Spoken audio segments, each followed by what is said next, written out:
Time to create a very nice theme for our page. A theme consists of a collection of rules for our site including the font, basic CSS principles, padding, positioning, and colors. I'll create a CSS folder and add 4 SCSS files. SCSS files stand for Sass files. Well, what is Sass? Sass is a CSS preprocessor. Let us visit sasslang.com for more info. I'll click on Learn Sass and scroll a bit.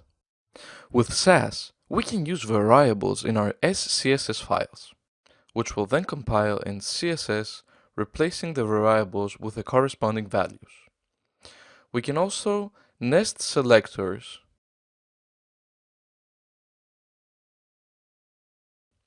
import external rules, and combine files, create mixins and reuse blocks of code, extend rules, or even use operators. In my vars.scss file, I add some basic parameters used throughout my pages. In my position.scss, I add some basic padding, margin classes, and other basic positioning classes, after importing my vars file. In my main.scss, let us include some CSS for our HTML.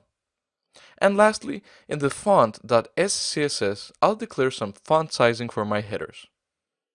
Now, I'll add these basic principles in my PD dashboard element. For our SCSS files to compile to CSS files, we'll create some gulp tasks. In our package.json file, we'll add the gulp, gulp sass, and gulp insert packages. After running npm install to install our new packages, we'll create a file named gulpfile.js.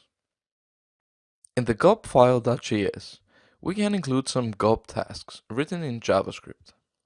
So, we'll include gulp and gulp sass and add one task. This task will compile the SCSS files to pure CSS code.